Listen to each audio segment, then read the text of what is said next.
The clink of the fork against the porcelain plate echoed louder than it should have in the warm glow of our dining room. It was Thanksgiving in our quiet Chicago suburb, the kind where the leaves outside had turned a crisp amber, and the air inside carried the rich scent of roasted turkey and sage stuffing.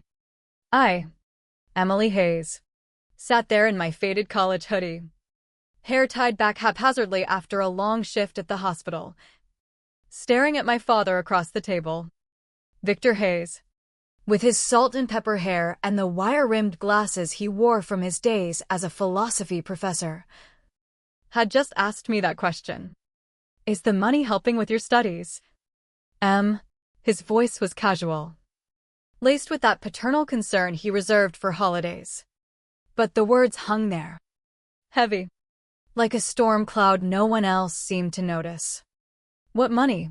I managed to whisper, my voice barely cutting through the soft jazz playing from the corner speaker. My mother, Victoria, busied herself with the cranberry sauce, her manicured fingers tightening around the serving spoon. And my sister, Sophia, perfect. Poised Sophia in her sleek cashmere sweater and dangling pearl earrings, didn't even pause as she sliced into her turkey. She just blinked once, too quickly, and kept chewing as if the world hadn't just tilted on its axis. That single question cracked open a fissure I'd felt but never named.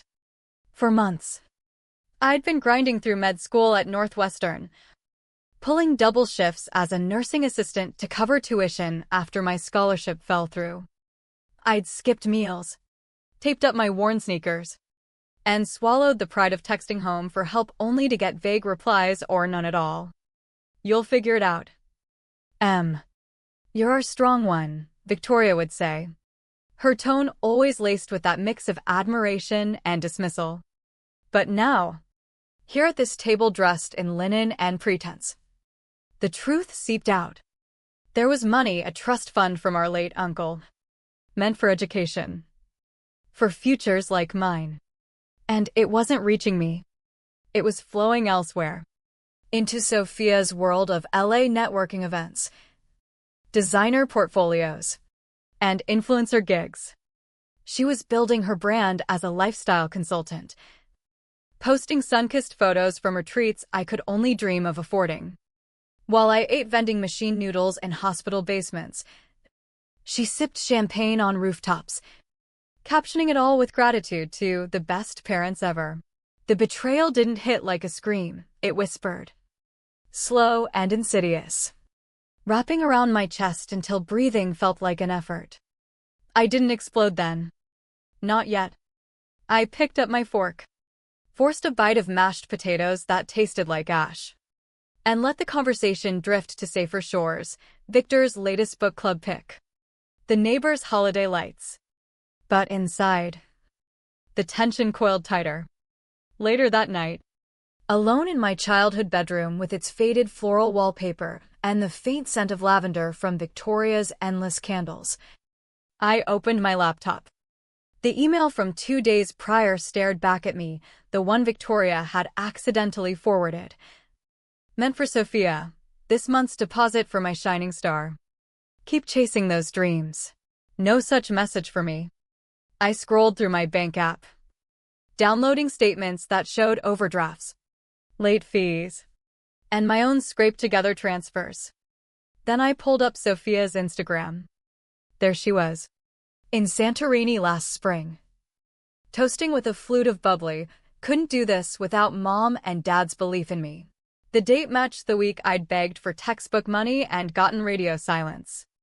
Clarity didn't bring relief, it brought a quiet rage. The kind that simmers under the skin, waiting for fuel. The next morning, the kitchen hummed with normalcy, coffee brewing, toast popping as if the night before had been a glitch. Victor stood by the counter, stirring his mug with that deliberate rhythm he used when avoiding hard talks. I slid onto a stool, accepting the cup he offered, but my eyes locked on his. About that money, I said, voice low but steady. He paused, his spoon clinking against the ceramic. I thought your mother had it handled. Split evenly. Like we discussed. Evenly? I echoed. The word tasting bitter. He shifted, glancing toward the hallway where Victoria's footsteps echoed faintly. Sophia mentioned you were managing fine. That you'd taken a voluntary break last semester. A break? I repeated, the coil tightening. It wasn't voluntary. I was suspended for non-payment. I emailed, texted, begged. No response. His face crumpled, the lines deepening like cracks in old plaster. We didn't know, but you didn't ask. I whispered, the hurt rising like bile. He reached into his desk drawer later, handing me a yellowed envelope. I wrote this when you started med school. Never sent it. Inside, his neat script praised my resilience, my drive. But words on paper don't pay bills. They don't fill the hollow ache of being overlooked. That letter didn't soften me, it sharpened the edges. Back in my room, I dug deeper. Emails from the university registrar confirmed the suspension. Text to Victoria, can you cover part? I'll repay. Her reply, Sophia will sort it.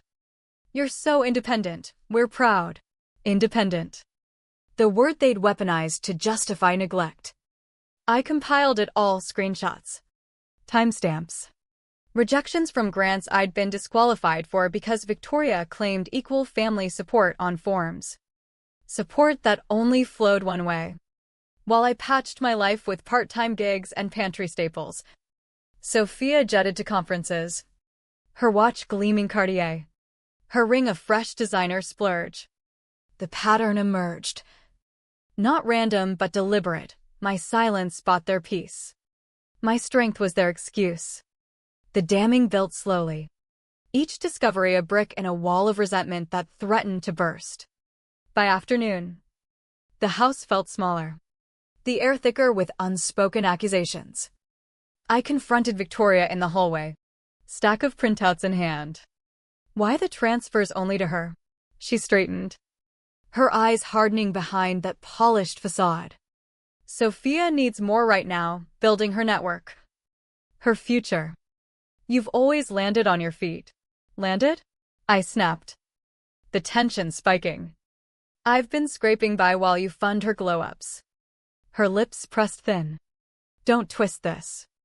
You're the strong one we knew you'd manage. Manage. Like I was a problem to outlast. Not a daughter to cherish. The hurt twisted deeper. Not just from the money, but the erasure, the way they'd rewritten me as the reliable ghost. Invisible until convenient. Sophia wandered in then. Phone in hand. Mid-scroll. She met my gaze with that faint amusement. Like I was overreacting to a spilled drink. You knew, I accused. Voice trembling now. Her knife-sharp smile faltered for a split second. Mom handled it. Handled what? Stealing my shot at stability? She shrugged. But her eyes blinked rapidly at tell. A crack in the armor. The explosion came that evening. In the living room where the soft lamplight couldn't hide the shadows anymore. I laid out the binder, bank records. Denied appeals. Sophia's posts timestamped with luxuries bought on what should have been shared funds. Victor entered, his face paling as I made Sophia read the transfers aloud. Month 1, $2,000 to Sophia. Month 2, $3,500. Her voice cracked by month 5. I didn't ask for it, she muttered. Tears welling elegant. Performative.